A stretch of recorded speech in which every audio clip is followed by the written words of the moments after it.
Hey, hey, and hey, check it out.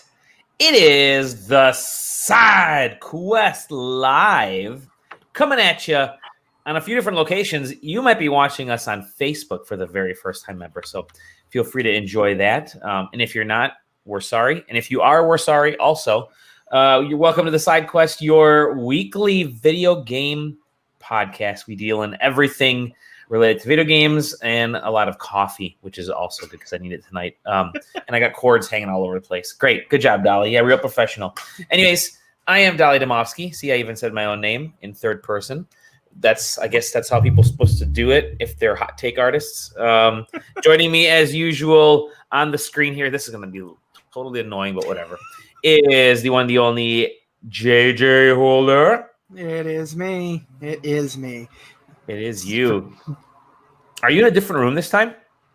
Same as last time, but you've got a wider view of what I got going on over here. Oh, okay. All right. Yeah, if I go like this, yeah, you don't see everything. Yeah. Oh, you don't. Oh, cool. You don't see the cords. Awesome. I like that. But then you don't see my proton pack if you do. Oh, that's true. That's true. You know what the cool thing is? I can actually add backgrounds to this. Let me find a really crappy. Yeah, it has the green screen mode. Yeah, which is kind of cool. I'll find a crappy video game background at some point and add that in. And also joining us again, as usual, the wonderful Sam Dixon. How's it going, Sam? Hello, friends. It's going okay. Now that we know that our pre-show testing worked out just fine. Pretty cool. Pretty cool. I gotta say, I'm excited. This is gonna be quote unquote a good show. We've got a lot to talk about. So I'm just tweeting out so people can come watch us. That'd be kind of fun. It's always a good thing. Yeah, real good show. I hope we have we missed last week. I know a lot of news broke at the end of a lot of news broke last week, and so we're gonna dive into that this week in the onslaught of the Summer Game Fest and Summer Game News Fest. But until then, before we do that, we're going to get into some games. I'm going to go first real quick because I haven't had a ton. Still plowing away. Like I said, I got back into Zelda Breath of the Wild, so I'm still cranking on that because I never completed it and realized it and felt sorry for it, even though I loved what I played the first time around 3 years ago. So right now I am, I've beaten the first of the 4 Divine Beasts, and I'm just having a blast running around the world. It is gorgeous. It's kind of aimless, and I don't know if I necessarily love that yet. I know that's what kind of put me off a little bit the first time I played it. I'd like to have my Zelda games have a tad bit more structure, but it's fine. I am enjoying just kind of running around and getting my ass handed to me by the guardian statues that come to life. I'm gonna flip this sucker around. I do like with that game though. You don't feel like you get punished for just kind of exploring either. Yeah, like exactly. It's not. You're not just constantly being attacked by enemies. So it's true. Then you do get sort of a little bit of a warning because you'll either see them off in the distance if they're one of their outposts, or they'll start to kind of come out of the ground and you can run out of the way. But it's got the music that starts picking up. Yeah. That is so good. The music in that game, I think, is worth the experience alone. Zelda games, apart from the magic and the Triforce and the characters and all that kind of stuff, I know everyone always talks about that in the combat and everything. The music makes a Zelda game because when you first hear some of that original 8-bit Zelda music redone in specific scenes, like when you start to experience some of the stuff from the past. Oh god, it's so good. They have the there's the one point. I'll drop a couple spoilers, but whatever. The game's 3 years old and I'm really late. It's a launch title for a system that's more than midway through its lifespan. There's so you find out about some of the history of what happened basically 10,000 years ago in one of the iterations of Ganon. And as they're kind of playing up the fact that obviously this isn't the first time that Link and Zelda have faced off in Ganon, they're playing that classic music and with the sort of 2D hieroglyphic style imagery. Zelda's kind of famous for doing that hieroglyphic style imagery, but yeah, God, with like the like stained glass, Yes. for, like, Wind Oh, Waker man. and stuff. Yeah. And so it's just fantastic, and I'm really enjoying it. I think I've got like, again, the first time I played it, I put like 25, 30 hours into it before I even got to anywhere. And now that I've like 5 hours later, I've defeated one divine beast. I've opened up a bunch of the towers. I think I got all except for the Akala Tower. That one's kind of a journey to get through because you gotta get around some of those. There's like these flying laser beast things that are not fun, and I'm kind of working my way trying to figure those things out. But yeah, I'm really enjoying it. So I've been playing that and playing a hell of a lot of Uno. I was on a little mini vacation, so we didn't record last Thursday or Fridays because I was up at my cottage and playing Uno. And holy cow, I still love Uno to this day. Uno is just such a stupidly simple game. In person is still better than online, although online, if you play like, I think it's Last Card is what it's called on 51 Club Games. Yeah. In person, if somebody forgets to yell Uno when they're down to one card, and then somebody else, it's chaos. There are no friends and family in Uno. Do you do stacking? Do you do that for Uno? What? Because it's controversial. The Uno Twitter feed has to yell about it all the time that there is no such thing as stacking, because if somebody plays like a draw 2 card, the next person can play a draw 2 card, and it keeps stacking. So when it gets to the person who can't play the card, it's like, oh, now you have to draw, 6 or 9 or something. But no, we don't do that. We don't do that. If you go to Uno's Twitter feed, they're constantly like saying like, we need to reiterate this again. There is no stacking. Despite the fact that stacking is in every single one of their video games as an option. It really is. It totally is. There is no stacking except when we say there is. Yeah, we don't play with stacking just because I have a 10-year-old girl who would murder me essentially because she would actually figure out a way to win. And so my daughter and my wife are extremely good at Uno. I will say the one variant that we have a bunch of different variants of Uno, but the one that's treacherous is the Harry Potter Uno, because it has one card that if somebody plays the card down, it's like the Dementor cards or something. No, it's the 9 3/4 card. If you play that card, then the next person in line has to keep drawing until they get a 1, 2, 3, or 4 of any color. That can suck when you know for a fact that people have majority been playing those cards initially. That is kind of the goal, is to play those with this variant. You play those right away because it's going to be crazy. I ended up drawing. I think at one point I played when her and I and my wife were playing. I had 44 cards in my hand, and that was I never recovered from that. So good job to Uno for having those variations. I enjoy them. But anyways, let's move on to you guys. JJ, what have you been playing? Sam's got something special that we're going to talk about. I want to hear what you've been playing. Let's see. I played that Avengers beta. Okay, all right. Yeah, that's fine. I don't it's okay. There's nothing special about it particularly. Who are you playing as? Well, I'm at the point now where it's just Hulk and Kamala. You're playing as Miss Marvel mostly right now. After you get past the sort of like the introductory part of it that you see that they showed off on when they showed the first gameplay and stuff on the bridge and all that stuff, and you go through some stuff. It really just goes into Miss Marvel, the game. So it seems to be their focus for this beta. I haven't gotten too much further past that, but yeah, I mean, I'll play through it. It seems fine. It's definitely not going to wow anybody or win any games of the year. That's for sure. It really does feel like these kinds of games always launch with tons of stuff lacking in them. Yeah. Because they I hate to say they kind of need to, but they kind of need to sort of build up and let people understand what the game's about. Yeah. And then you start adding those complex, look at Destiny 2 right now. Yeah. Right. Destiny 1, the first Destiny came out, vanilla Destiny, we loved the beta. I think a bunch of us on staff played the beta, right, Sam? We were like, oh my God, this game is great. And then the actual game came out and we thought, oh my God, this game's boring because it was like the beta just on repeat.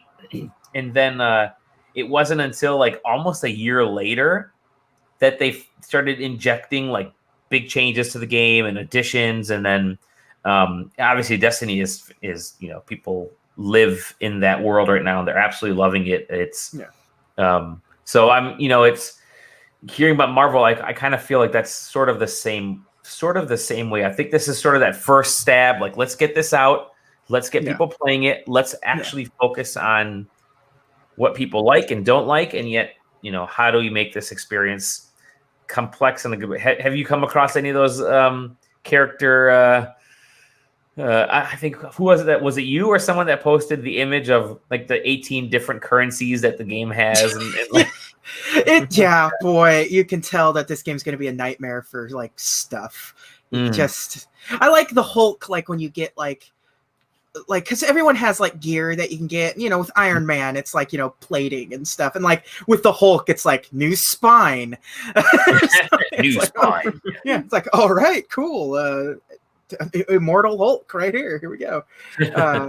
But I just appreciate that they're going weird out of the gate. I appreciate that it's AIM and MODOK as sort of the main antagonists of this, because MODOK's weird and I love MODOK. So I can't wait to see like what the roadmap for that game is, because if it's a game as a service, I don't know what that means. Like for this game in particular, like it will be a just generic Avengers game with no like real goal after what the campaign would be. Seems kind of boring. So I don't know. I'll play it, but I'm not. I don't think I'll love it. But it's a comic book game, so I'll play anything. I see every comic book movie. I play every comic book game. So it's and so there's that. I'm in that same boat. Yeah. I mean, it certainly. I really want to quickly. It seems super interesting to me. That game does, because again, I'm a comic book guy and I love playing anytime. I mean, I think it was the Captain America game from when the first Avenger first came out. It completely overlooked. Yeah, but that's a fun game. That's a genuinely fun game. A lot of fun things about that game. So one of my I love that Wolverine Origins game. Wolverine Origins, exactly. Raven made that, and it's just like, it's stupid. It's the best part. It's the best thing that come out of that movie, and you get to fight a giant sentinel in it. It's great. Awesome. Do you remember the Wolverine NES game? Oh, I hated that game.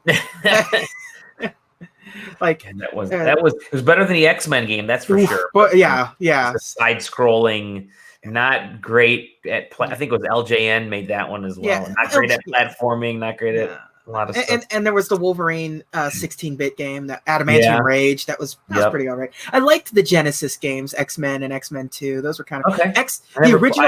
I remember the first X-Men game. Okay, yeah. The first X-Men game had one of those like Kojima style things where you had to reset your game in order to get past, like that was part of the gameplay.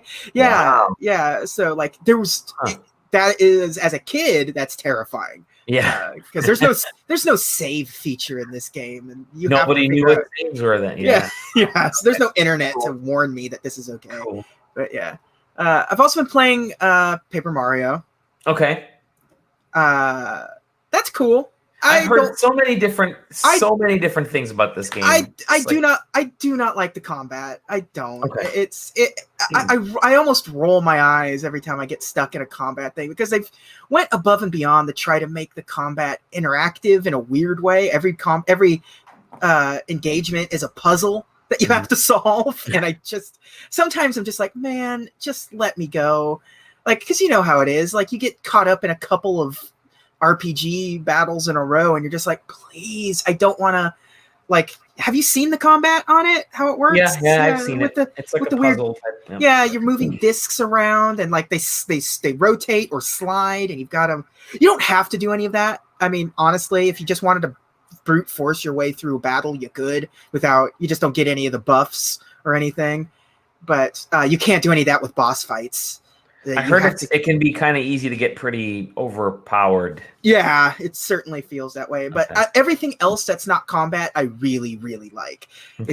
It's fun. It's charming. Just sort of running around the universe and looking for toads and doing all that stuff.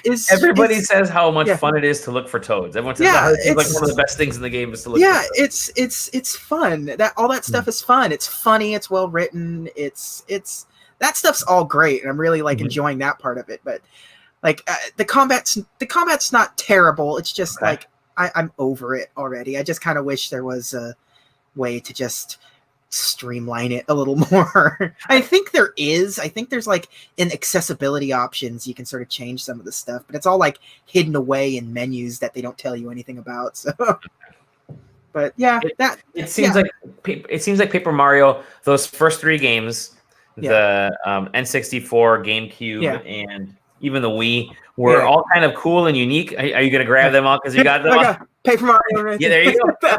Yep.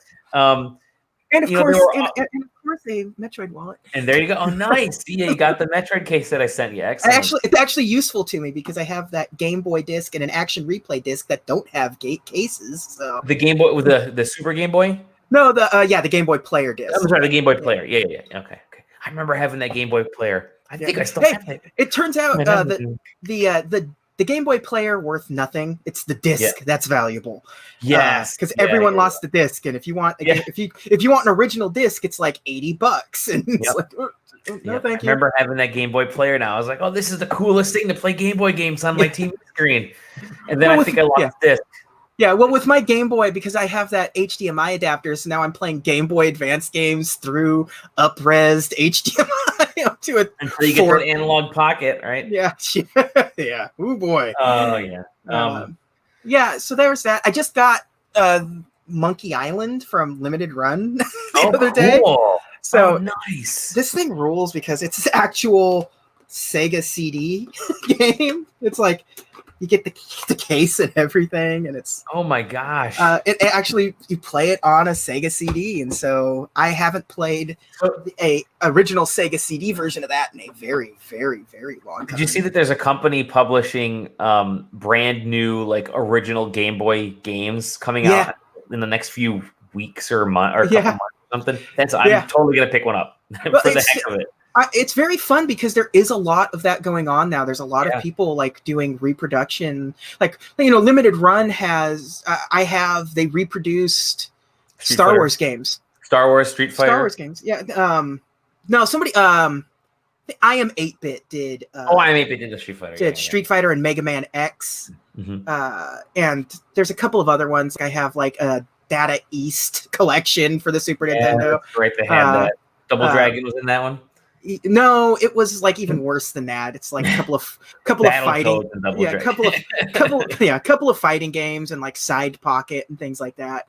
There was another Limited Run put out all the Star Wars games, like the original, like Star Wars and Empire Strikes Back on both NES and Game Boy cartridges. They put out Shadows of the Empire on a reproduction Nintendo 64. And you always see like Kickstarters and stuff. Like people are starting to grab reproduction like carts and manufacturing their own stuff. Totally. It's great. I will always, at least there's a good chance you can talk me into getting like a very easily. Yeah. Cool. So Monkey Island's great. It's not the best on the Sega CD for obvious reasons. Right. But still fun. It will always be fun. One of my all-time favorites, and it's still a phenomenal game. Yeah, still a great game. And I played that Tony Hawk demo.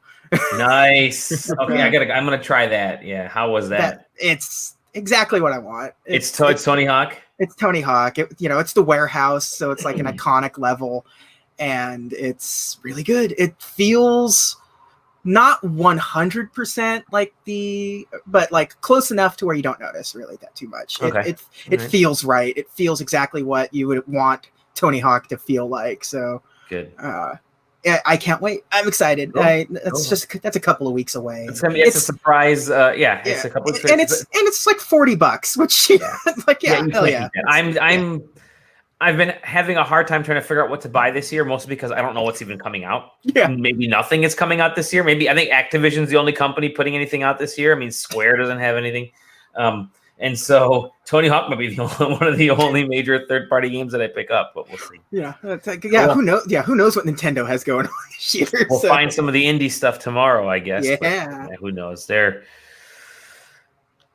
Whenever they announce anything, I'm sure we'll cover it, but yeah. Okay.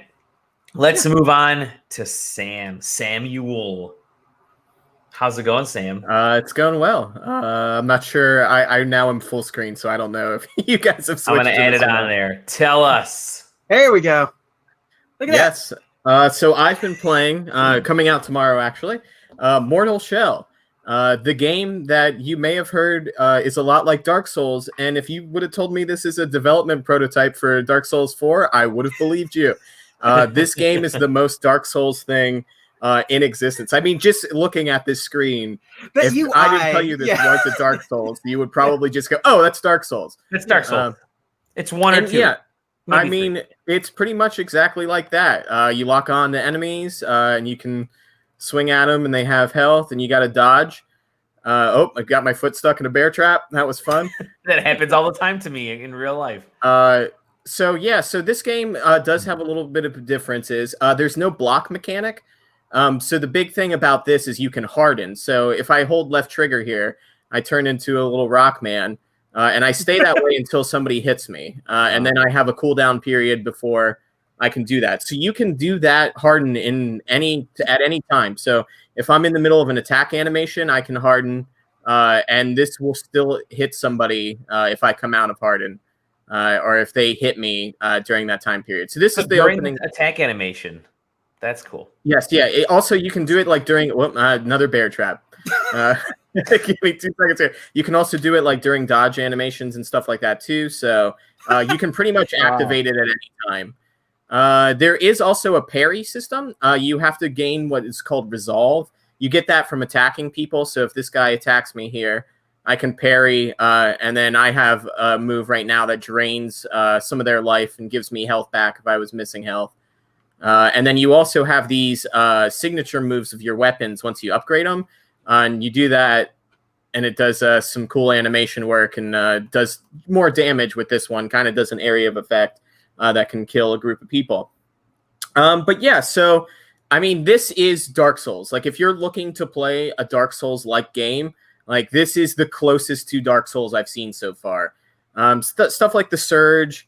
I'm trying to think of some of those other games. They're very similar, but this is like almost a direct rip of a Dark Souls game to just a different game. And so it's a little bit more linear, I would say, than a Dark Souls. I'm in the opening area right now. It's called Greymore. No, not Greymore. Philgore? I'm not sure. It's a very Dark Souls ass name. Okay. And so this is kind of a hub area. Like, this is where you would switch between shells, and also where like you would switch out your weapons once you have unlocked them. And to explain what shells are, so this game doesn't have classes technically. Like, you don't start the game to pick up and choose like, oh, I want to be like the mage class, or I want to be a tank or something like that. You find different shells. And once you find them, you can inhabit them, and there are ways to upgrade them slightly, but you don't ever upgrade like attack damage or like how much health and stuff you have. There's just certain different abilities that you can get. So I'm in this shell currently, and if I take enough damage to die, I get knocked out of my shell. So we're just going to get hit a couple times here. Okay, so now I'm into my like normal form. And this is one hit. So if I get hit again, I would die and have to restart. So it's like a skinless looking beast. Oh, I hate it. Oh, God. So you can apparently play through the entire game with just this. Like, you never have to inhabit a shell if you don't want to. Oh, man, this is going to be like ultimate speed runs. No shell speed run. So you are one hit in this. Whoa. But if you get back to your shell, and hopefully I don't step on any traps. Nope. If you, it just crashed. Oh, cool. Oh, that's interesting. So I will say that I had no crashing issues with this game during the entire time I was reviewing it, except for the last 2 days. Like, they pushed an update and the game has not run stably for me since. Now we did just sit there for like 30 minutes with it running in the background. True. So there's a chance that caused that. So I don't want to jump the gun and say that it's definitely a problem it has, but it is something I've only noticed once they pushed that like day one update, I think. So while it's loading back up here, I can just go over a couple more things. Yeah, please. So there's item familiarity in the game. And what that means is the items that you find in the game like start out where it obviously doesn't tell you what it does, much like Dark Souls games. But the first time you use it, then it will tell you what it does. But if you use it enough times, it sort of alters what that item will do to you. So there's like a mushroom where if you eat it at first, it poisons you over time. But if you take it enough times, it ends up being a immunity to poison. Oh, that's interesting. So you kind of like work your body or work your character's body into, to build up tolerances, I guess. Yeah. So like, and there's like healing items that, maybe it heals for like 20 damage over 10 seconds. But once you start taking it, then it will heal you for 35 over 5 seconds or something. Mm-hmm. So I'm not sure if you're back on my screen or not. Yeah. So this person here is basically your bonfires. There's only maybe 10 to 15 total bonfires throughout the whole game. And she's where you would, restore your health in between runs, and would also be where you upgrade your person. And then if like a bonfire in Dark Souls is also your like safe point. So this is the like sort of default location. That was the first bonfire. And so there's 3 different temples that you can go to in this game. We're not going to go into any of those today because it's a little bit of spoilery. But basically you go to these temples and return, and you can choose whichever one you want to go to at any time. And by choose, I mean you might just find one, and the first one you find is the one you go to. But you can certainly leave that one and come back to it and go to another dungeon if you wanted to. Oh, there's little frogs. Look at them. Yes, yeah, there are poisonous frogs out in these woods here too, so gotta be on the lookout for those. So we're gonna try this again, and hopefully it doesn't crash on me. But we'll. So how big is this world that you're in? He said it's a little bit more linear than. Yeah, so this first area, this like hub world, is pretty open. There's like 3 different directions you can go, and they all sort of like intermix and mingle a little bit. But once you get into like the actual dungeons, it's really you're following like one path, and that's about it. So here I got knocked down here again. Well, we're not going to get hit, and I'm going to jump back into this shell, and my health is restored and anything that I had. But if I get knocked down again, that'll be it, and I'll have to restart. So we'll get knocked down again here. So yeah, the fact that it is a little bit more linear is going to be great for speedrunning.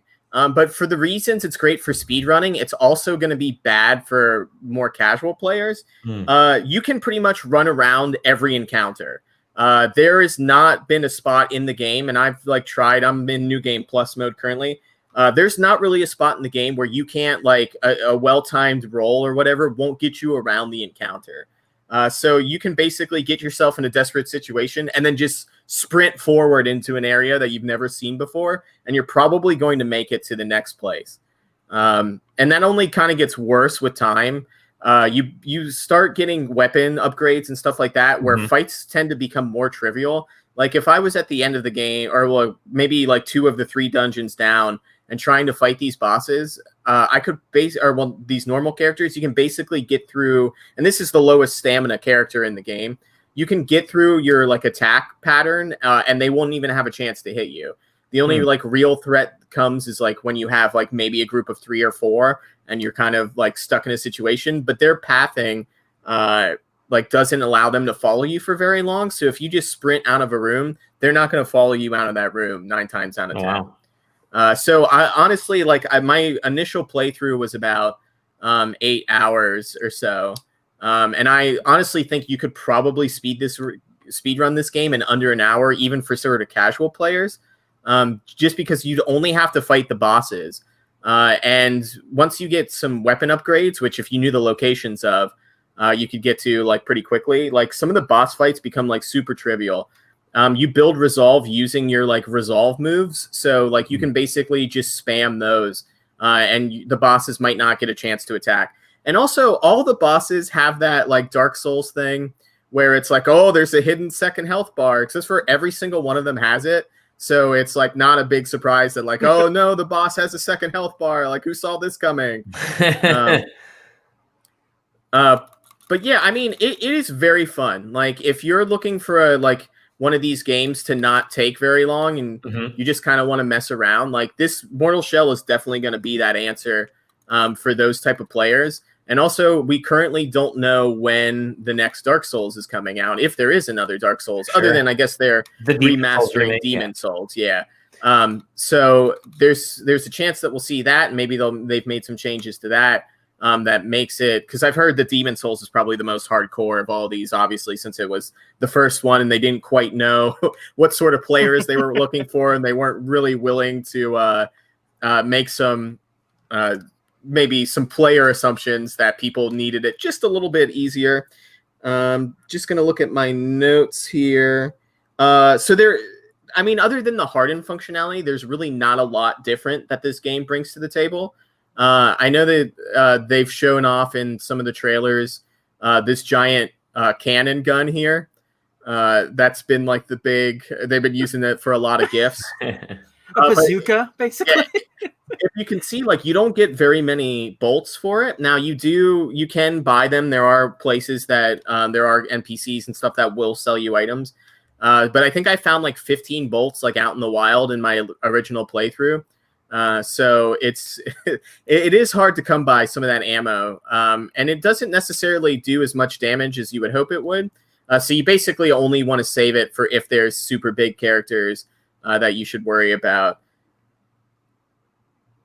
So I think the difficulty definitely spikes at the beginning of the game, and then once you sort of get down past your first dungeon, like you're pretty much set in taking care of enemies. Oh my God. It does sort of, dude. It does sort of use some of these earlier little guys. Let's see if we can get rid of this bigger dude over here. Yeah. Yes. Yeah, so these opening area guys are like pretty easy, but some of the dungeons have some bigger dudes that they don't necessarily wipe them out, but it does stagger a few of them. So there are different options with that. There aren't really any more items that can sort of be used as weapons. There is a couple items that, like, if you take this, it gives you health back on a successful harden or a successful parry attack. So there is a lot of like sort of things you can go about doing to like change up your combat styles.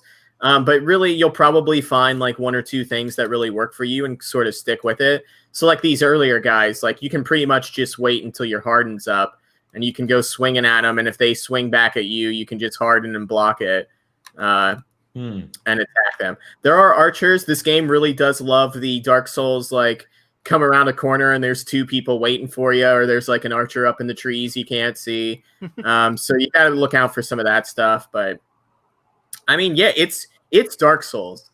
It looks like it's Dark Souls, but without like some of that extra fluff that you kind of see in these kinds of games. Like it's sort of, it feels like it's sort of this pared down essence of Dark Souls type of thing. Yeah, at least on PC, it runs super well too. Where I know, like on consoles, a lot of the Dark Souls games have had some issues where it like necessarily like doesn't do the actions on screen that you're trying to input. But this one, I haven't had any issues with that. Like the gameplay's been super fluid. Like you don't really need that spec down of a computer to throw too much at it.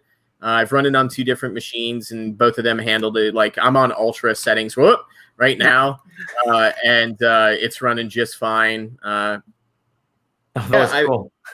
Yeah.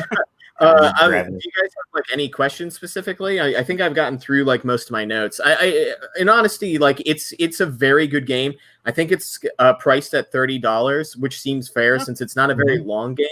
But New Game Plus appears to just keep stacking on. Like enemies have more health.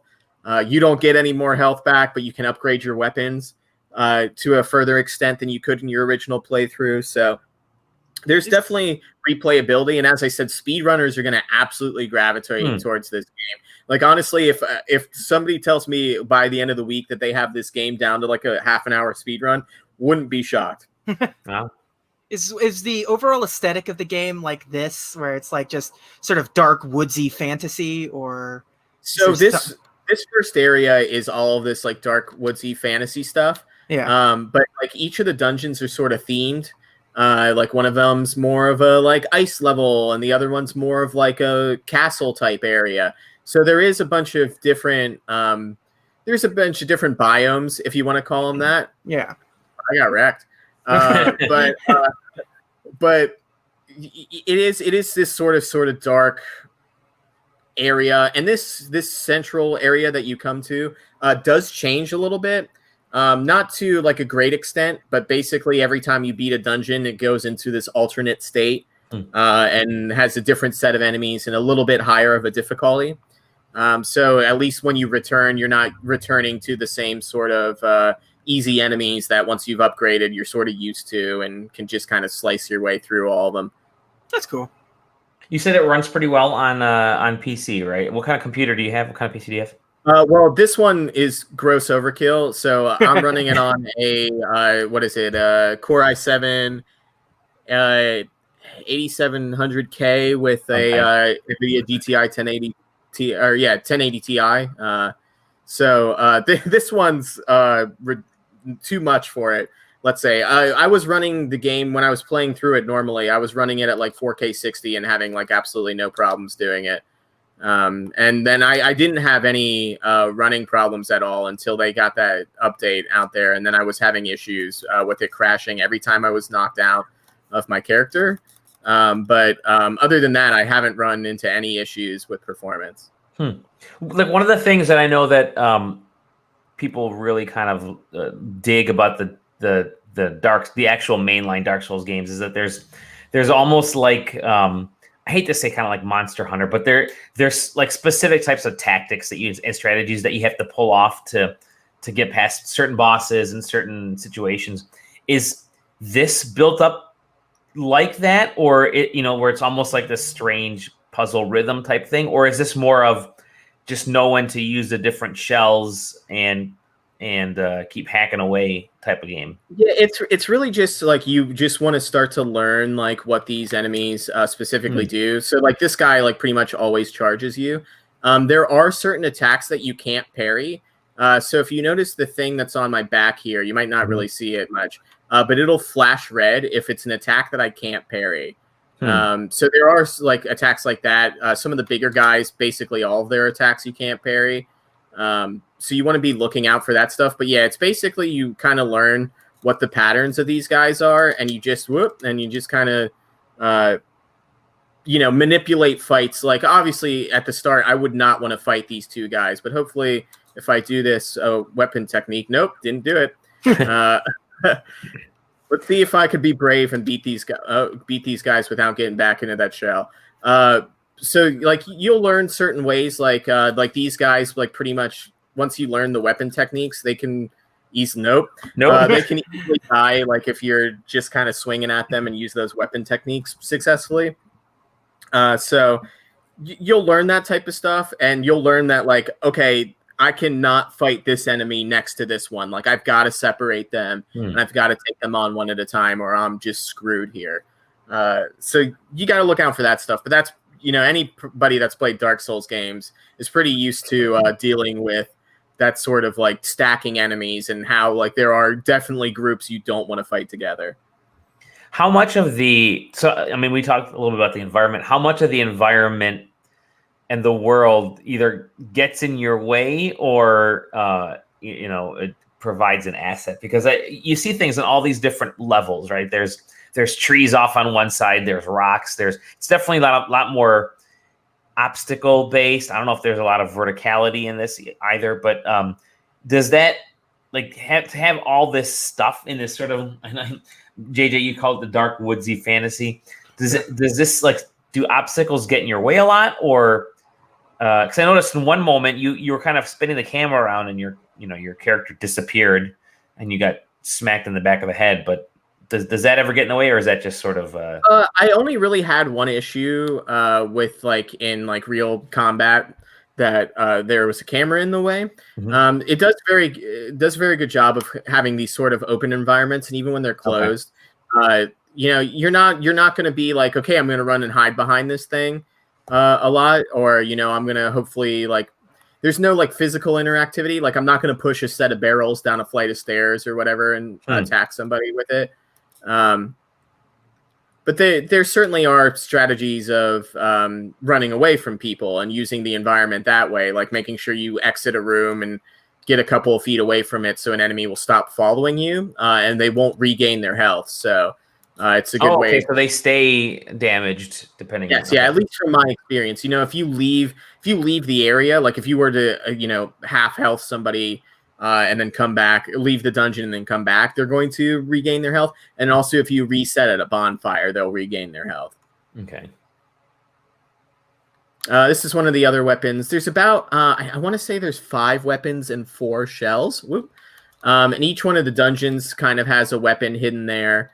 Do you have a favorite weapon, or are you finding yourself using mixing and matching the weapons a lot? So I was using the daggers primarily towards the end of the game. I tried to get good at this weapon. I think it looks really cool, but I'm really bad with it.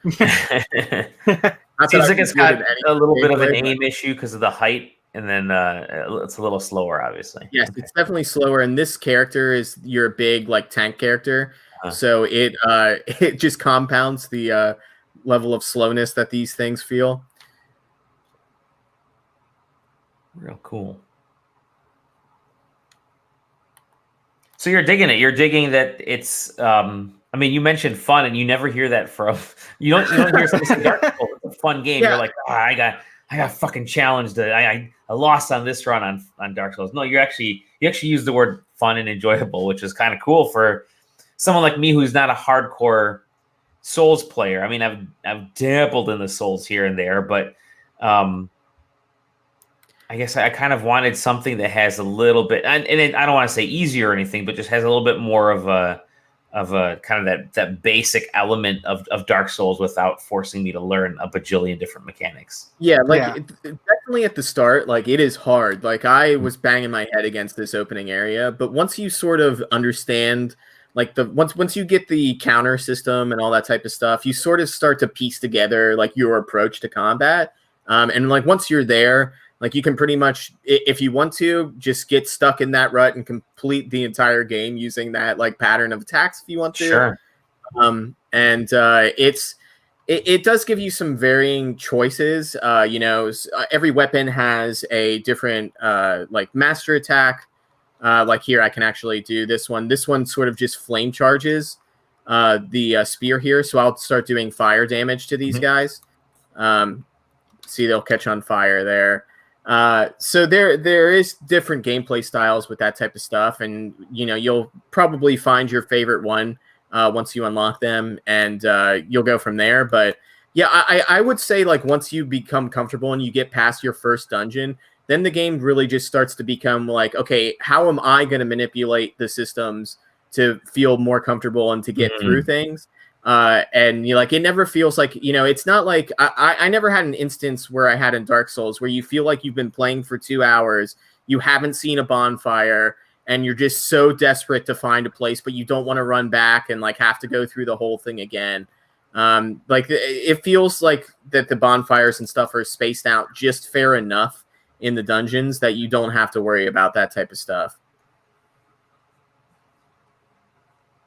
I like that you used comfort level and then just fair enough, which is really interesting when we're talking about this type of game. You don't usually hear that. It's usually overly brutal, but again, obviously, once you learn the systems and kind of bypass some of that stuff, you're able to. It seems like you're able to kind of find your own, angle. I respect that it took 30 years, but somebody finally brought back the Tanuki power up from Super Mario. There it is. Yeah. Very cool. So you give it the Sam Dixon thumbs up?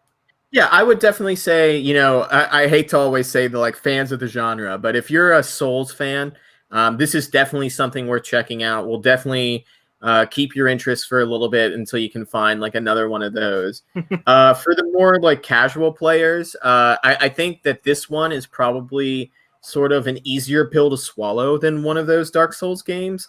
Definitely not as long. Those Dark Souls games can become like 50, 60-hour epics, especially if you're not great at them. But this one, I feel like there's just enough that you're not beating yourself against a wall to figure out that like you will, as soon as you become comfortable with the sort of system and you get used to these initial enemies that you have to deal with, even though clearly it seems like I'm not comfortable dealing with them in this game. Like, stage fright. Yeah.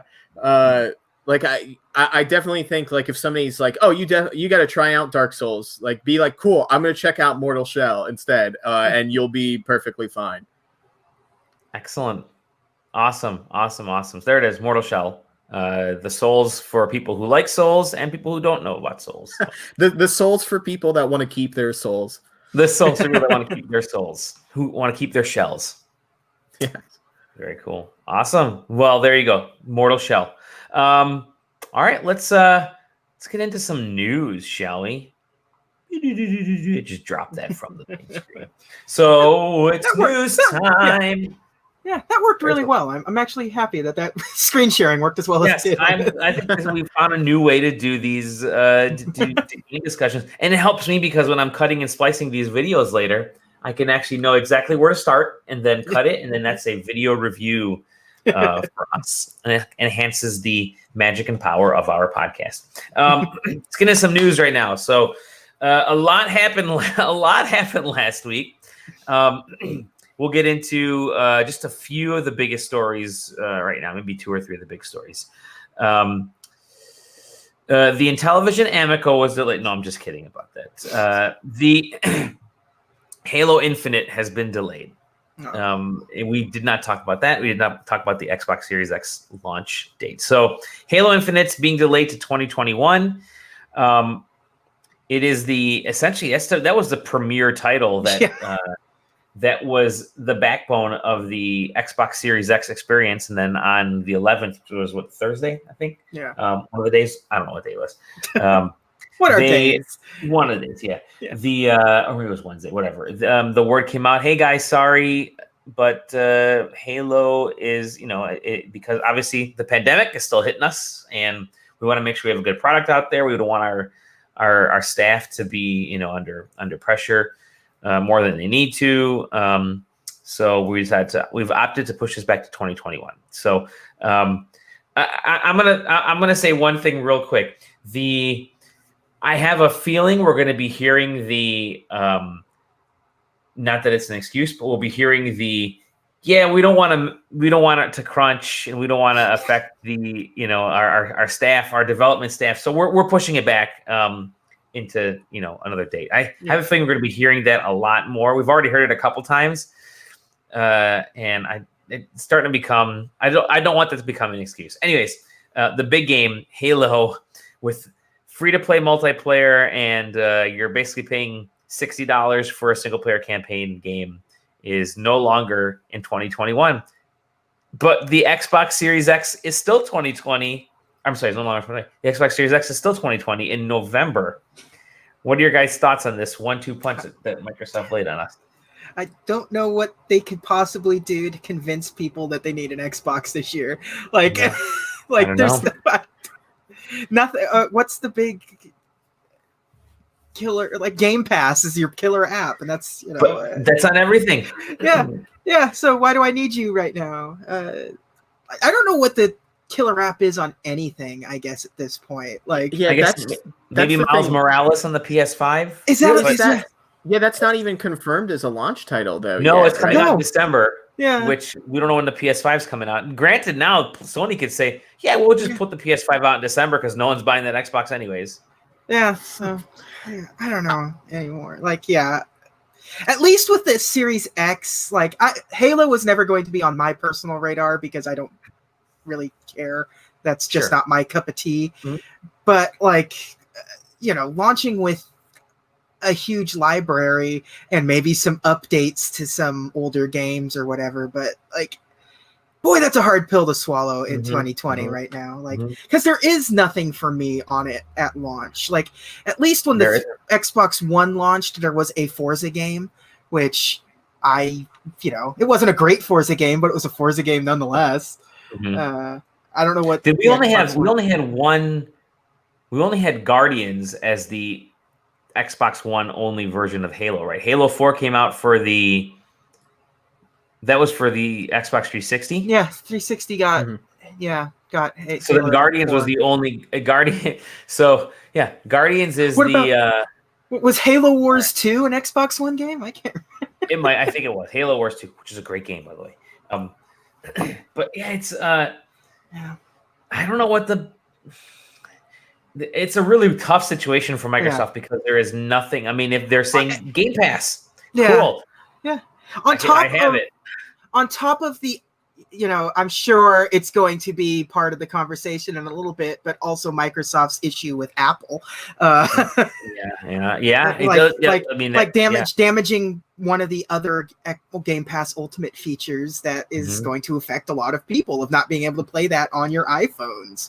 So it's or iPads or whatever. But Microsoft, there's just weird. It's a weird point in time right now where all of the game developers and publishers and platform holders are all strangely linked right now. Yeah.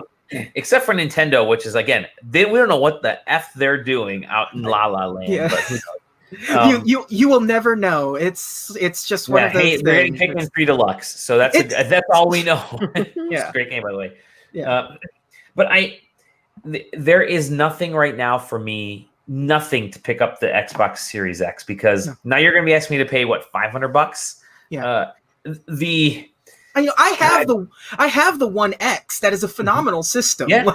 It's good enough this year. It's going to run every game that you want. Some of them in 4K. Yeah. HDR. I think Microsoft saying when the Xbox Series X comes out, you'll be able to play all the games that you just bought for the Xbox One on the Series X.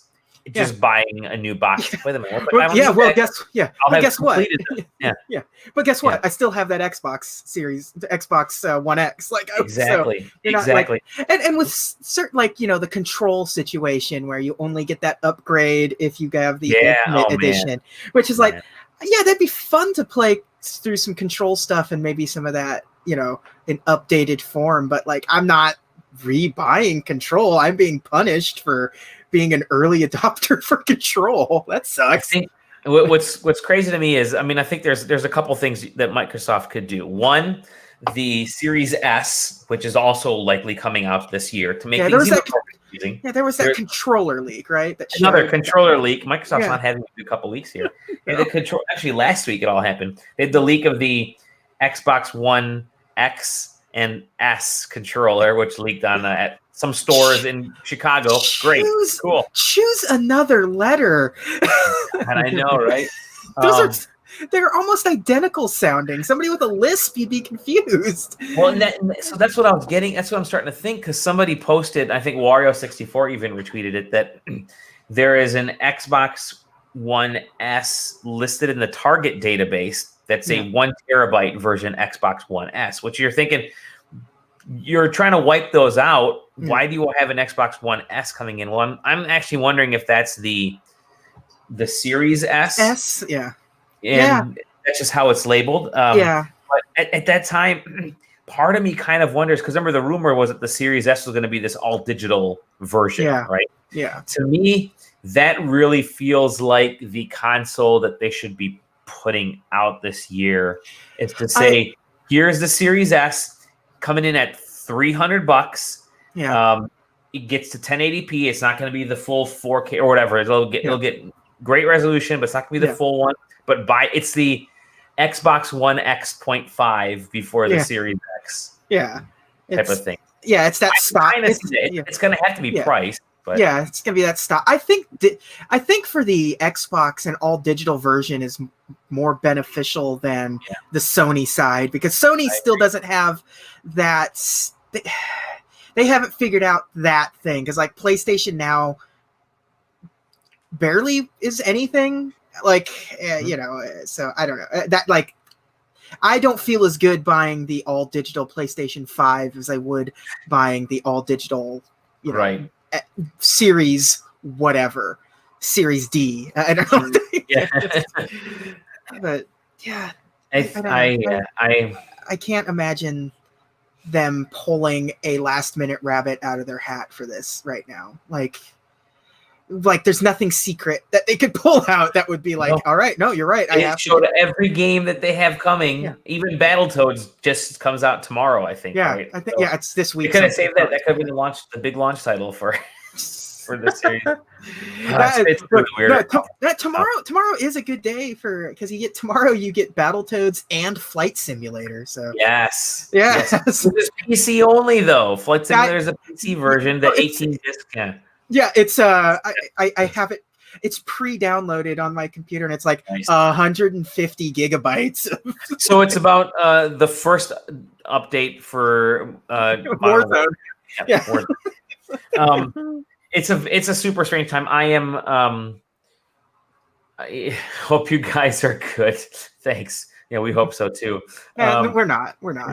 No, I think Microsoft really needs to. It's going to be pricing.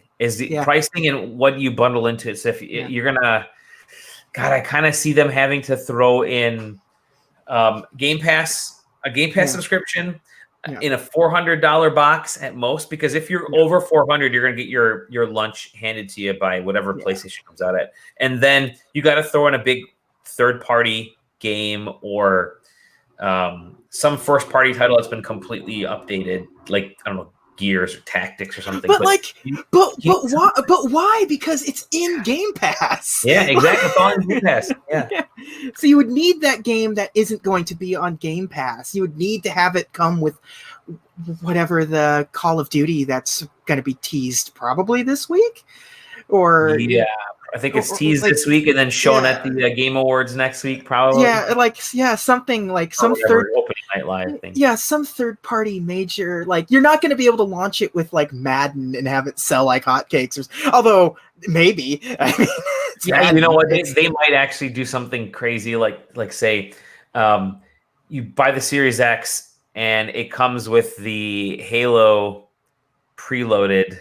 See, preloaded would be all right because preloaded would be cool for some things because like Nintendo was doing that with some of their stuff, like the 3DS thing, like the Super Mario edition. It came preloaded with Mario Kart 7 or new Super Mario Brothers 2 or whatever. Like that would be they need to do something like that. They need to. That way, out of the box, you're not having to sit around and waiting for your 90 gigabyte download of the Master Chief Collection or something. So. It's gonna be real interesting as we find out closer to and the other thing that's been bugging me is this slow crawl to the finish line, the launch price for finish line. We still don't know all of the details of the Xbox One X or the PS5. Yeah, it's almost as if they're not entirely sure that they may launch this year. Yeah. Neither company knows if the other one is going to eke it out. Like, I'm sure Sony is waiting for Xbox to say something, and Xbox probably, especially with this Halo news, they've been abreast of that situation for a while. They probably knew that going into the game reveal event back. So like there is a very, especially because nobody would be mad this year, really. I mean, obviously the gamers would be mad because everything makes them mad. But I think if you said like, listen, this virus has wrecked our shit. We just need to step back. It'll be a spring of 2021 launch for the Series X or Series S or whatever. It worked great for Nintendo. I think there would be a little disappointment, but I don't think there would be mass outrage because nobody will be hurt that they can't just buy a system that has no marquee launch title. Everyone would get over it real quick.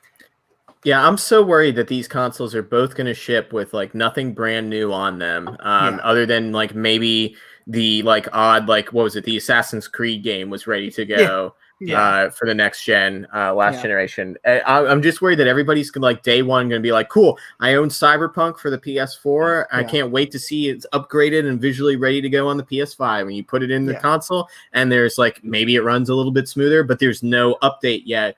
Because the developers still haven't gotten the chance to get that PS5 version out there. Like the early 1X stuff, it took a little bit for like the updates to roll out for the 1X for like the 4K stuff and things. Yeah, I mean, at this point, I almost think that if you do delay it, that might make so much worse press than just releasing it and not having stuff ready to go. Because both of these console manufacturers have promised, like, hey, this is coming out in the fall. Microsoft has even gone out and now said November. Now it sounds like they're going to try to make it like the absolute last date they could in November at this point. Everybody talks about like you want to make sure the consoles are out before Black Friday, because then when people are out Black Friday shopping, there's a chance that they might see that and they're like, oh, little Timmy wants the new Xbox. I'll go get him one because I'm already in line for like $5 DVDs or whatever people line up for on Black Friday. But Black Friday isn't really happening this year.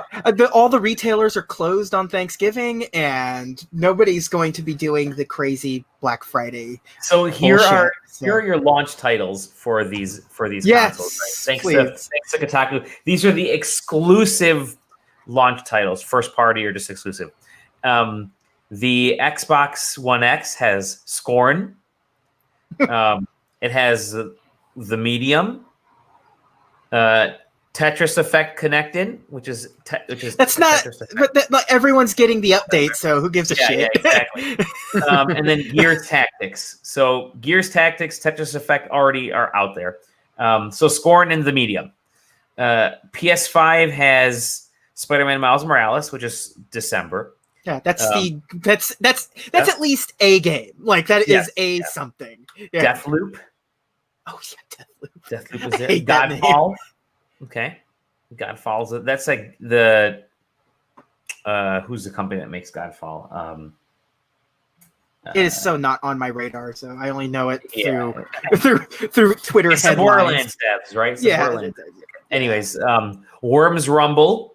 Oh hell yeah, that's that Royale one, isn't it? It's a Royale one. It's also coming to PC, I think. That's okay. Oddworld Soulstorm. That's kind of. Listen, I want to play the hell out of that, but it ain't gonna push a PS5 on me. And then Bug Snacks. Okay, well, all right. And that's their Viva Pinata. And if Microsoft said, "Crap, Viva Pinata remastered," that could be the only thing that would be. But like the Rare Replay collection, that Viva Pinata runs in 4K. Yep. It's true. That's it. That's all we got. Yeah, Gearbox. Thank you, by the way, Stephanie. Gearbox. So that's what we got. Those are the launch titles. PS5 has a better launch, but that's not saying a whole lot. Like, Kotaku had a list of the other ones from the Xbox One and the PS4. I mean, Xbox One had Dead Rising 3, Crimson Dragon, Rise, Fire Within, Rise, Killer Instinct. Was Killer Instinct the launch title for the Xbox One? Yeah. Holy shit. That's a great game. That's actually it's actually probably the best Killer Instinct game. They need to do, because I bought it on I got it super cheap. The first season of it, whatever. It came in like a boxed version, whatever. But they just need to put out like the ultimate Killer Instinct. Make that the ultimate Killer Instinct game. I don't know. And then PS4 had Angry Birds Star Wars. Contrast, which was an interesting kind of fun little game. Escape Plan, Flower, which we'd already played Flower, I guess. So they had Killzone Shadowfall and Knack. Baby. Obviously, Resogun, Warframe. Resogun was like real good. I like that game a lot. That was like a Housemark game? What was that? Was it the Housemark game? That sounds right to me. Yeah. That game actually got updated with 4K and HDR later on in life too. And that game still is a banger. Wasn't that like one of the first PS4 PlayStation Plus freebies or something? Yes, I think it was the PlayStation Plus freebie. So you got it for free if you bought the PS4 in launch mode. Not launching out. But so that's it. So there isn't anything right now that's really getting me to say I gotta get a new console. The PS5 again, Miles and Bug Snacks. I'm like able to play Ghost of Tsushima on it. I better freaking hope so. They got that. They got that announcement. Legend. So Ghost. I can actually say Ghosts of Tsushima now. Yeah. But it's Tsushima. Come on. Thank you. But it's gonna be really tough and interesting for Microsoft, especially. You know what that means? We're all just gonna get the Atari VCS when that launches. That's coming out this fall, I think, right? Supposedly. Yeah, the Bitcoin enabled Yep. Atari token. That's what Nintendo could very easily just win this season if they just said, "Hey, you know what? We're putting out a Game Boy Classic," and then everybody a bit done over. Yeah, there you go. There's a pocket. Yep. I don't know what, like, let's see, what games would be best for the Game Boy Classic Pocket? Like the Super Mario Land franchise. Yep. I want to say Tetris, but it's very confusing because remember they put Tetris out on the 3DS eShop, and then it's not there anymore. It's gone. You can't buy it anymore because the rights to that game to this day is still all over the place in a mess. Donkey Kong 94, I think, was that game. That's one of the best handheld games of all time. Yep. I love that Donkey Kong game. So I mean, it's that's it. Let's move on. To another. I think we all know what the console of this holiday season will be. It's the Lego NES. Is the Lego? You know what? Stupidly, that might be it because it's going to start showing up in the fall in other retailers. Yeah, so that'll be everywhere. I can see them on Best Buy's. You'll have like stacks of those on one side, and you'll have the Xbox Series X and the PS5 and the NES Classic. You'll say, you know what? Or the NES Lego. This is only $229. So. And and it's interactive. You can play. You know what? It's interactive. I could see. Okay, here's a stupid conspiracy theory before we get into the actual news break. So Nintendo has the supposed Mario collection coming out this year. Yeah. What if it has like a plug-in Lego pad that you tap your Mario Lego from the Lego Mario games? That's him right there. There he is. You plug it on there, and you get all that stuff in the actual, like a weird amiibo version.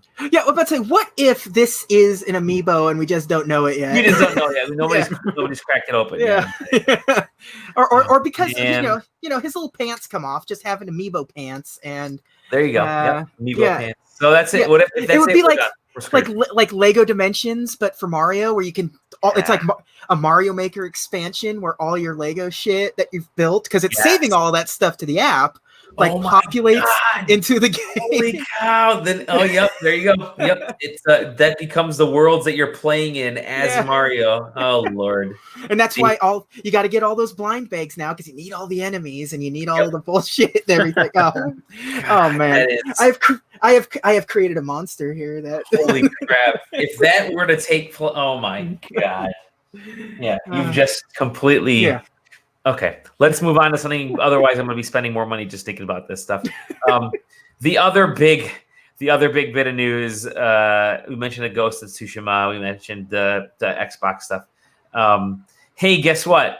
Hope you don't like Fortnite on your iOS devices. Or Apple devices. Or Unreal. Yeah. Like apps anymore. Yeah. What a mess right now. Yeah, or Unreal. What a mess right now. There you go, Stephen.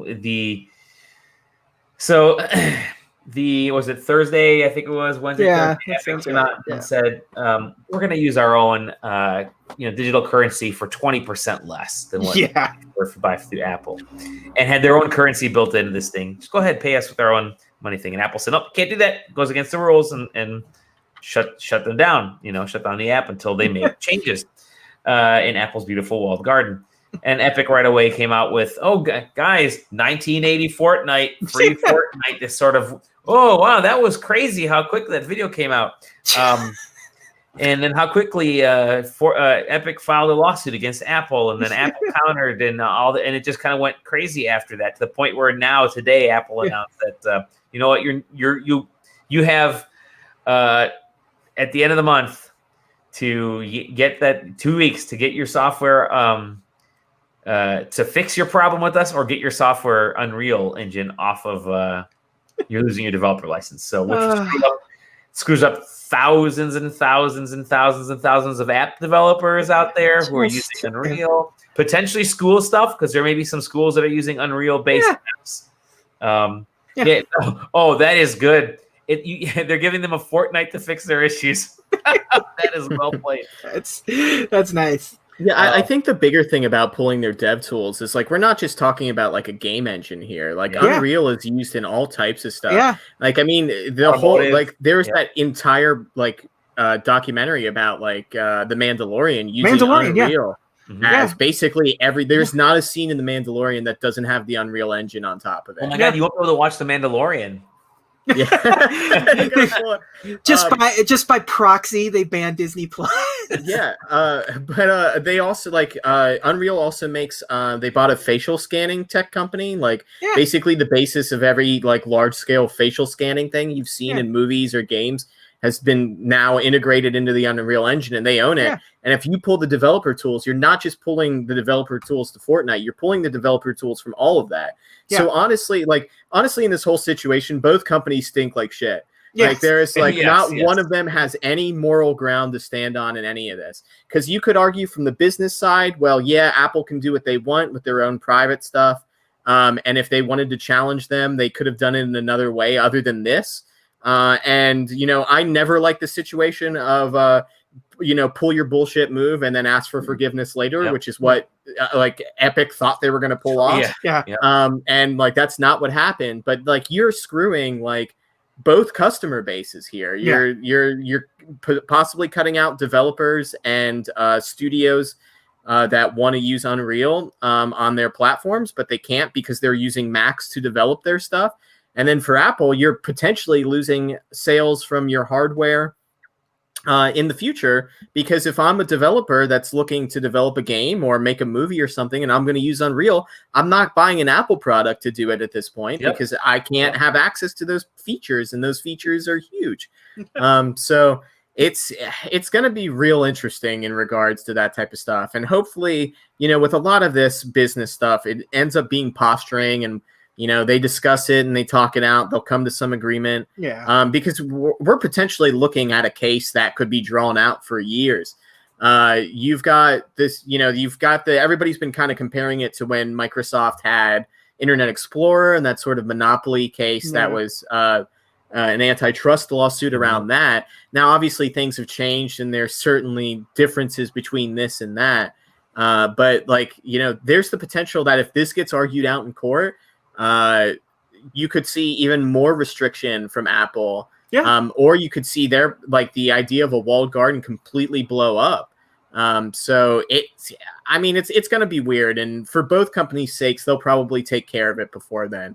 And you know, Google is now who you got to look at, because they pulled Fortnite and they sued Google also, but I don't think Google's going to go, you know, they don't really have dev tools other than for the Android platform that they could pull from Unreal. So, you know, we'll see if they retaliate any farther or if those lawsuits go any further. But, you know, hopefully it's wrapped up in a fortnight. But chances are, like, you know, whether this specific case goes to court, like this discussion is going to continue ongoing for both of the companies. And, you know, Apple, we mentioned with the Microsoft stuff about xCloud basically not being able to be run on the iOS platform. Like Apple has like a real reckoning to sort of answer for. And that one, I think, to me is totally Apple's fault. Their excuse for it of like, we can't check every game that's going to be on that platform. Like that's why you have the ESRB, Apple. It's like, what the fuck? That's bull. Like, you don't check every movie that's on Netflix either. What the fuck? They don't even check their own games that show up on there, because there's so much crap in there. Well, it's the same argument that Sony tried to use for crossplay, right? Like, oh, this is somebody else's thing, and we can't guarantee the integrity and safety of our users. I mean, Apple has always sort of been a problematic company for like a pretty long time. And you know, they will probably just be publicly mute on the entire situation. Whereas Epic is going to be just as loud as possible. It's Tim Sweeney, because he's been throwing his weight. I mean, so you have, I think you have another crazy situation here. You have a renegade billionaire, and Tim Sweeney, who's like I think he's worth $5.3 billion or something, flexing his muscles as the founder of Epic Games. whatever he is. But he's playing this on social media as if it's just some big promotional thing. So, their response has been nothing short of like sad. Like that video is unintentionally one of the funniest things I've ever seen. Right. Just like out of just the absurd. Like, do you remember when Epic like absolutely destroyed Dennis Diak's career just like single-handedly? God, that was amazing. Because Diak was being a shithead, and they were like, "Well, we could be shitheads back." And now, thanks to that whole situation, X-Men Destiny and 2 Human like never existed. So, and Epic's not a clean company by any means, even on their own. I mean, I think somebody mentioned that. I think it was Jeff Grubb or some other folks mentioned that even that 30% cut, when you're given an alternative of that or kind of the things that Epic offers or whatever, people go to Steam over Epic for a reason. Yeah. Epic gets companies and publishers and developers because they throw money at them. It's not like, hey, you're gonna get a better cut.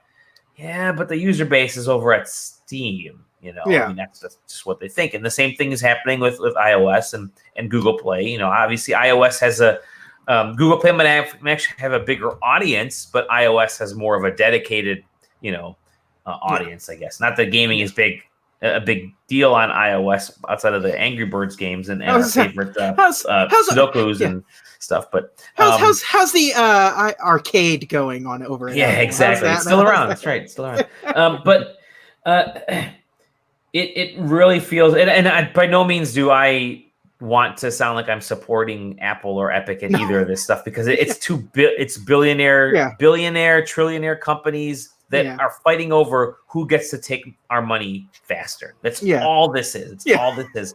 And I know folks that work at both, and so I'm not going to be. I mean, I'm not pulling any punches or anything when I say this kind of stuff. So. They come off to me as Epic is coming off as a big baby right now, and it's just they're the way they're handling themselves. You're right. It's sad. It's like they had the video ready. They premeditated. They ambushed Apple instead of, I hate to say it, instead of acting like a business like maybe Apple did with Amazon, because recently Amazon and Apple came to an agreement where Amazon can now. People can purchase Amazon stuff, even Prime videos and things like that, I think, through iOS. Yeah. And they worked out their deal, and it wasn't a big, ginormous newsmaker thing, but they said, hey, let's put our heads together, let's solve this, and we'll work it out. And I think, to be honest, I think that's what's going to end up happening with Epic and a lot of these bigger companies is something that Apple was probably, in a weird way, working on already and trying to figure out ways where, you know what, instead of that 30%, just pay us this amount right now. That's what Google does to Apple anyways. Google actually pays Apple a big chunk of money to get Google Maps and Google Searches integrated into iOS, right? And so, and I think profit-wise, Google makes more money off of their apps being on iOS than they do on Android, which is just, it's their own platform. And so I think Amazon is much in the same way. Amazon understands that, their mobile shopping and stuff. And I think Apple is understanding where things are starting to sort of go with that direction. I think like I said, they probably already had plans set up. I mean, they did it with iTunes. Remember, iTunes used to be 99 cents and they had with the songs and stuff. And now it's, and DRM, like crazy DRM. And now it's basically, you're paying $1.29, or really it could be less if the musician wants to do less. Yeah. And you get the nice high quality and you can do it, DRM free. So I have a feeling that's what's going to end up with this Epic thing. Yeah, I feel like things would have gone smoother if Epic didn't come out the gate with the oh, well, what are you going to do? What are you going to do? Stab me? Kind of situation. We're protecting all the little guys over here. Yeah, but you're the biggest big guy. You literally are like the biggest publisher right now. Any company that's backed by substantial amounts of Chinese money is that's not helping the fact either when you think about it. Yeah. So Tencent is the one who has a 40% stake in your company. They're the ones who are actually Oh, put that in front of the American media. If that starts to become a part of the news thing, then you're really going to see the tide turn on opinion. Yeah. In this situation, neither company smells like roses, but I at least understand Apple's like.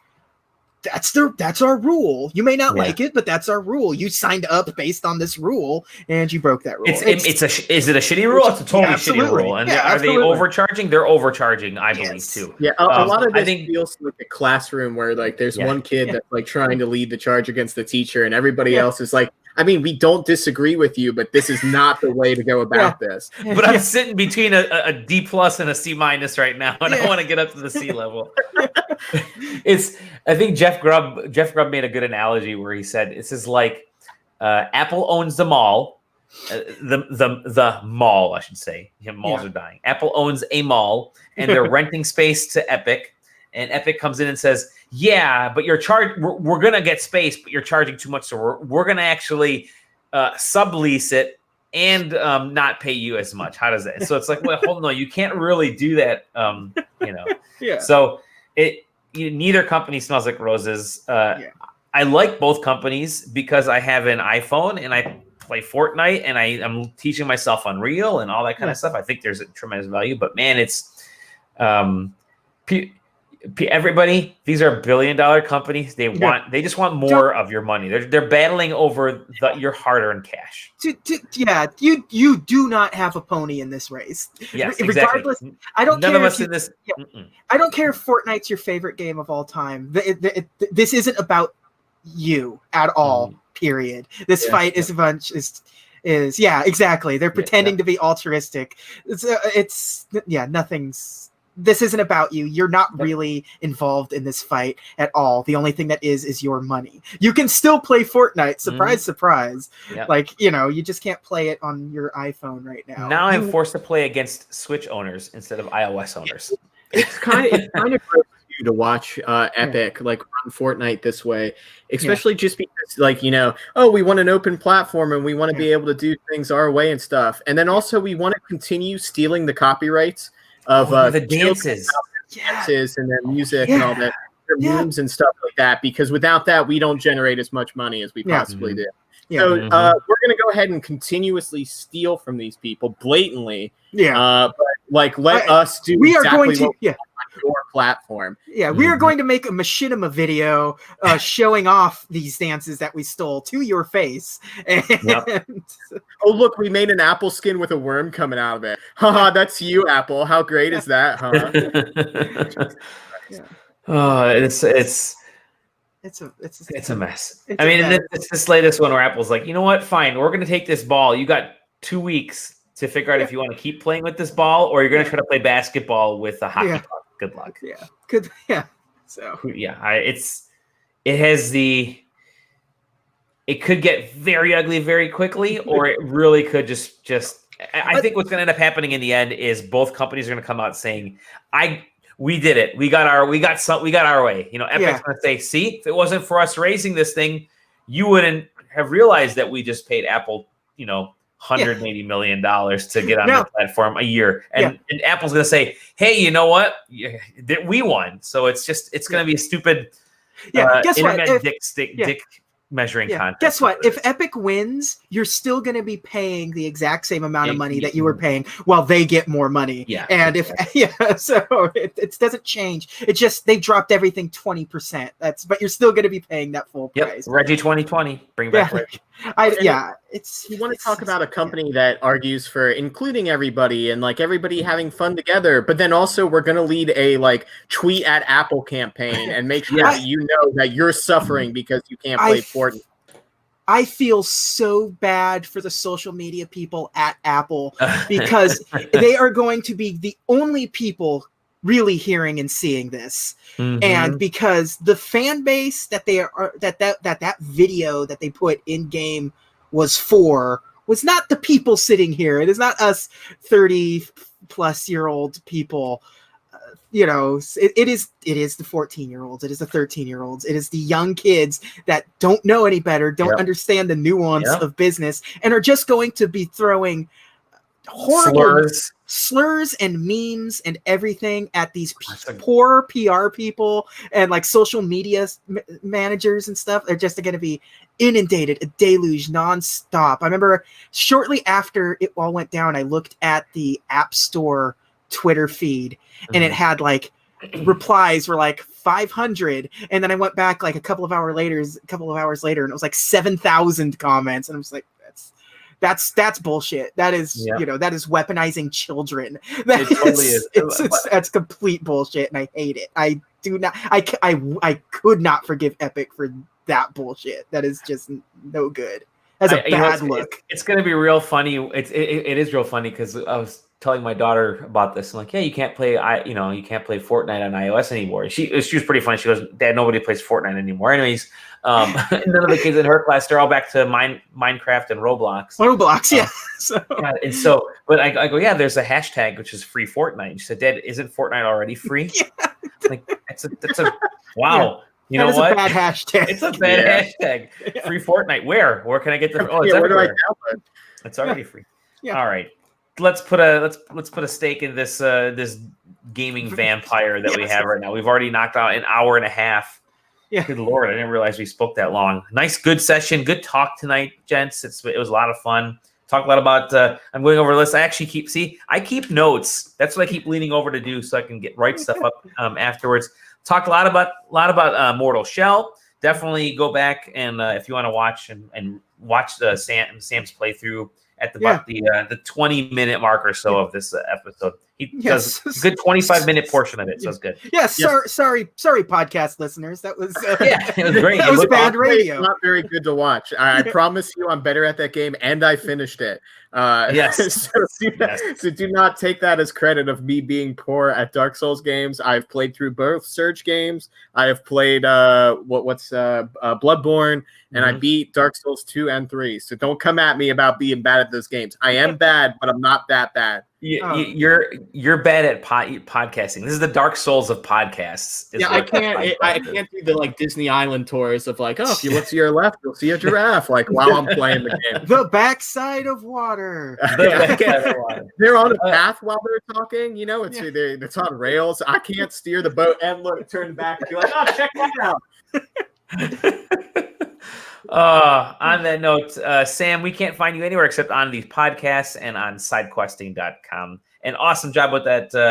The info on Mortal Shell. We'll have a bunch of stuff up for that. JJ, thank you as usual at _double_J and at Disney Compendium. Disney Compendium just filmed recorded a 2.5-hour episode last night. Woo! That's the way it is. I've finally finished my assignment. So okay, yeah. So yeah, definitely check it out. Meet the Robinsons you had last time, which was a couple episodes back. Yeah, and Bolt just came out. Bolt, yeah. It was great because I gotta say I have a 2.5, 3 hour drive up to our cottage where I was at this past weekend, and that's what I was listening to during the drive. So I really liked the Bolt episode. I think that was one of the stronger episods in recent years. People forget Disney did stuff outside of Pixar. Yeah. An amazing work. Yeah. And then you can find me at Dolly Domowski. You can find everybody at sidequesting.com, sidequesting TV on Twitch, sidequesting on YouTube. We're on Facebook, so definitely stealing all your data there. That's always good. And that's that. We love you. We'll talk to you guys soon. Please rate, review, tell all your friends about us. And then thank you. Always good to hear from our listeners and our readers on during the show. And we'll chat with y'all next time on the SideQuest. Bye. Bye.